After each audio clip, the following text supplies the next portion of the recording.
Welcome back to the channel. Have you ever wondered if the heart mantra you chant daily truly reaches the Buddha and Bodhisattvas? When we chant, do our words transcend the barriers of time and space to connect with the divine? Or is it possible that, despite our sincere efforts, our distracted minds and wavering hearts create a communication gap? Today, we'll explore this age-old question. What does it seem like, despite years of mantra chanting, we feel no response, no divine connection? Is the issue with the mantra itself, or is it our hearts that are missing the mark? This is a dilemma faced by many practitioners who diligently recite mantras like that Om Aham Bam Shoji Rebomo Southeast Dihan of Guru Rinpoche, or the well-known Om Mani Padme Hum of Avalokitesvara. They chant tirelessly, often setting grand aspirations, like reciting 1 billion mantras in a lifetime. Yet, a silent worry lingers. Am I neglecting other Bodhisattvas like Avalokitesvara or Anathapa? Will they still guide me when I leave this world? This concern is common, but it highlights a deeper issue.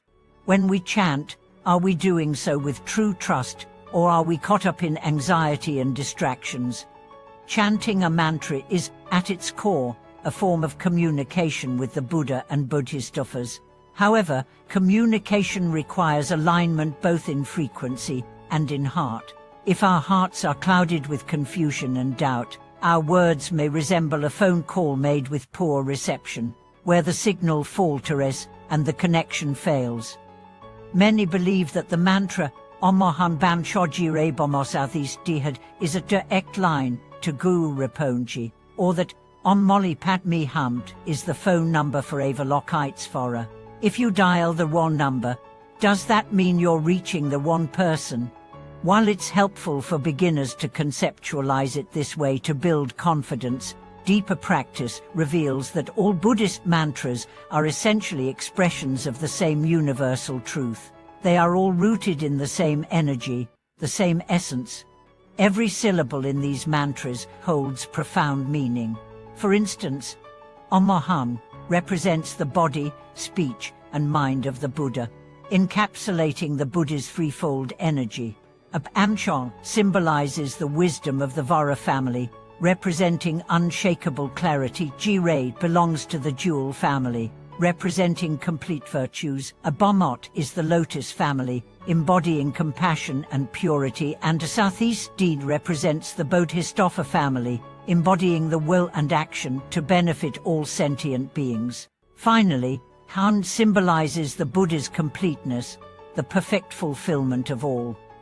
Therefore, when we chant with sincere focus, we are not merely reciting a set of sounds, we are invoking the collective energy of all the Buddhas and Bodhisattvas of the 10 directions. This realization dissolves the notion of separateness. Chanting Guru Rinpoche's mantra is the same as chanting Chvalokavistas or Amitabha because they are all one. The moment we truly understand this, we transcend the limits of individual deities and open ourselves to the boundless compassion and wisdom of all enlightened beings. But to achieve this deep connection, the foundation must be trite mindfulness. Imagine dialing a phone number while distracted, chatting or checking your phone at the same time. The call will never reach its intended recipient. Similarly, if our hearts are unfocused or mechanical, no matter how many times we chant, it is like speaking into a void, with no response. It is only through sincerity and focused intention that our mantra chanting becomes a real conversation with the Buddhas and Bodhisattvas. I often see practitioners who chant their mantras at a fast pace, nearly falling asleep or speaking absent-mindedly. This isn't true chanting. It's more like ticking off a task on a to-do list. But when you truly connect with the mantra, it's not just about the words, it's about an internal vibrancy. You can feel the energy stirring inside, and the connection to the divine becomes real. This is not a dramatic or miraculous event, rather, it's the subtle but undeniable shift in your heart and mind. As your sincerity deepens, you will find that the act of chanting itself becomes transformative. The true power of a mantra is not in the volume or speed with which you chant it, but in the quality of your attention and intention. There is a common misconception that chanting more and faster is better, that if you chant 1,000,000 mantras, you are guaranteed divine response. But Buddha's teachings have never emphasized speed or quantity. What matters is how deeply we pour our hearts into the practice. Even if you only chant a few mantras, if they are recited with complete devotion, the effects are far greater than 1,000 mechanically recited mantras. Let me share the story of one practitioner, a man who, in his early years, diligently recited Guru Rinpoche's mantra every day. At first, he was fully focused, and each mantra felt like a sacred conversation with the Enlightened One. But over time, his focus shifted towards quantity. He began to chant while walking, eating, and driving, trying to accumulate as many recitations as possible. However, over time, he noticed that his mind became more restless. Instead of the calm and peace he once felt, he began experiencing anxiety and irritation.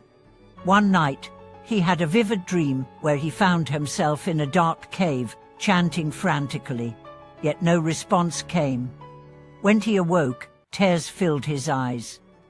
He realized the truth. Real chanting isn't about speed or quantity, it's about putting your heart into it. From that moment on, he slowed his recitations, focusing deeply on each syllable, visualizing himself sitting on a lotus seat before Guru Rinpoche, who was watching him with compassion.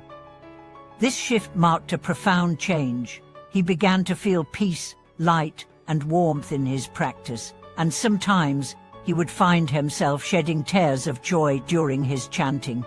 If you've ever felt disillusioned or lost in your practice, don't give up on mantra chanting.